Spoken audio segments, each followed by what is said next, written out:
Purihin ang Diyos, purihin ang ating Panginoon. Alam mo ba kung bakit mayroong hidwaan, hindi pagkasundo-sundo sa loob ng tahanan, sa ating pananampalataya, sa ating trabaho, o sa ating mga relasyon dahil sarado ang ating isip at ang ating puso? Sa Ebanghelyo ngayon makita natin na yung mga sumusunod kay Jesus, yung mga nakinig, ay hindi magkasundo-sundo, nagkakagulo. Dahil iba-iba ang kanilang iniisip tungkol kay Jesus.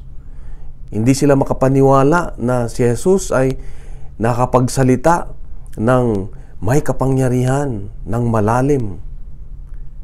Kaya nga, ang paalala ng Diyos sa atin ngayon, sa Ebanghelyo ngayon ay buksan natin ang ating mga puso't isipan. Huwag nating ipilit yung alam natin, yung gusto natin, yung nararamdaman natin. Baka galit lang yan, baka tampo lang yan, o baka naman paniniwalang hindi umaayon sa Diyos.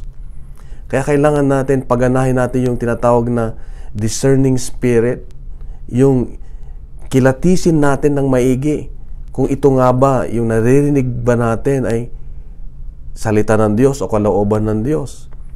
Pakinggan nating maigi, discern natin kung ang Diyos ba ang nangungusap sa atin. Kapag merong mga gulo, hanapin natin si Jesus, hanapin natin yung katotohanan. Huwag nating pagpilitan yung alam nating tama. Baka mali ka, kapatid, baka mali tayo. Kaya kapatid, ito yung paalala ng Diyos sa atin ngayon, na buksan natin ang ating puso't isipan sa lahat ng oras. Huwag tayong pabigla-bigla. Huwag tayong magmadali sa ating konklusyon. Huwag tayong judgmental kaagad. Tanungin muna natin si Lord, Lord, ikaw ba yan? Lord, ito nga ba yung gusto mo? Lord, nasaan ka? Ayan, ano ba yung sinasabi mo sa akin? Mga bagay na ganun ay mas madaling makapangusap ang Diyos sa atin at malalaman natin yung katotohanan. Mabuti ang Diyos, lagi nakipag-usap sa ating kapatid, kaya't hanapin natin lagi yung totoo at manindigan tayo.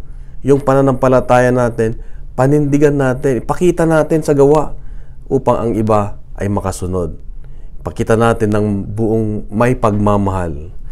Kapatid, mahal ka ng Diyos, mahal tayo ng Diyos. Mahal ako ng Diyos.